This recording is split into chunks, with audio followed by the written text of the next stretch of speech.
So the Dalvin Cook offseason drama, trade, no trade, released, free agent, where's he going to sign, etc., has taken more twists and turns than a roller coaster designed by a crackhead. And the latest one is from the Pat McAfee show. Now, I will say I'm a fan of McAfee. I respect the hustle. Most of his takes are okay, but some of them just come out of left field, and you wonder, like, why? Why? What's going on here? So he's talking with this guy, A.Q. Shipley, badass offensive lineman from back in the day, by the way, the pride of Penn State. I always wanted him as a Viking, but never worked out. But they're talking about Dalvin Cook and his free agency, and they're saying that how he's elite, and McAfee was really hyping him up. But he doth protest a little bit too much, because he had an absolute stunner of a line when he said this, quote, Dalvin Cook was the 2022 Vikings offense. The reason I think Justin Jefferson has all the things, likely referring to the offensive player of the year, the 3 all-pro teams that he's made, the 3 Pro Bowls, etc., all the records, blah, blah, blah, is because Dalvin Cook's in the backfield. Now, I understand what he's saying, to a degree, where if you have an elite running back, it frees things up. You have 8-9 men in the box and single coverage on the outside on the receivers, then should make things easy, right? But that is not the case. Like, anyone with 2 eyeballs, 2 brain cells, hell, you need one eyeball, 1 brain cell, and have watched the Vikings games. Like, you understand that Justin Jefferson is being doubled, he's being tripled, he's being bracketed. It's nothing like that. If anything, Jefferson's presence should have helped Dalvin Cook over the last couple of years, although Dalvin did post his career low yards per carry last year at 4.4. Now, some of that was on the offensive line, but some of that was also father time. So I don't want to hear that, hey, Dalvin opened things up because it just left very few guys in the secondary. That does not make any sense at all. But again, I understand what McAfee's doing here to a degree. And also, I had to look up if Dalvin and McAfee had the same agent. They do not.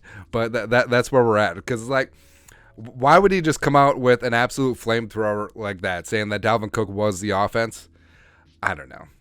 So you're telling me if Dalvin Cook was indeed the Vikings offense last year, why did the Vikings not pay his paltry $10.4 million salary? Again, if he was the offense, why wouldn't they pay $10.4 when they had the cap space? And if he was the Vikings offense, which finished 7th in points, 8th in yards last year, so top 10 offense all around, why wouldn't a single team give up a draft pick for the guy who was the Vikings offense in 2022?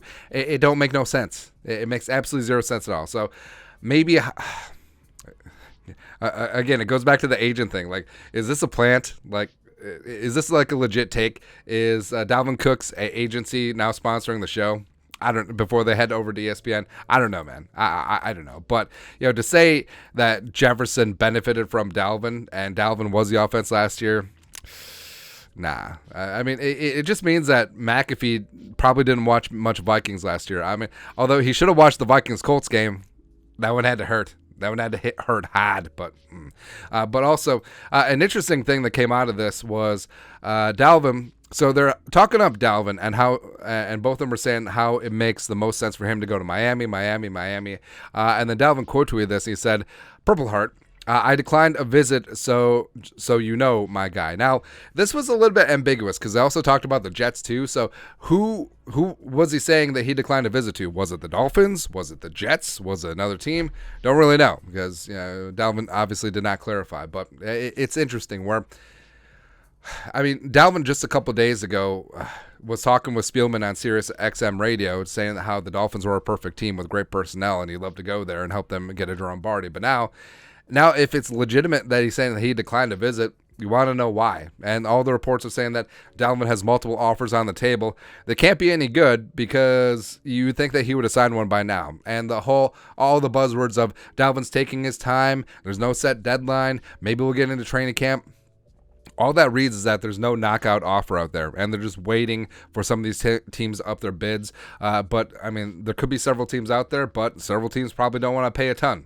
So that's where they're at right now. So I don't know, but McAfee, come on, man. I mean, two days in a row, an ESPN or soon to be ESPN media jabroni. Sucks to call McAFEE and jabroni, but a spade is a spade.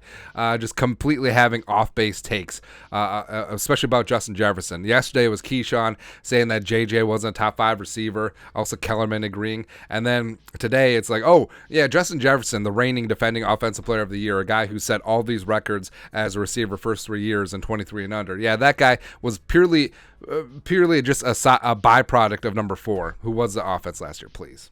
Child, please. Come on, man. But your thoughts are thoughts. Pat McAfee had pretty fiery take about Dalvin Cook as well as the Vikings and Justin Jefferson. Let us know your thoughts and our thoughts in the comment section below. Subscribe for daily Vikings takes. Want to support the work? Put a little something in the Venmo. But till next time, Skol, production value.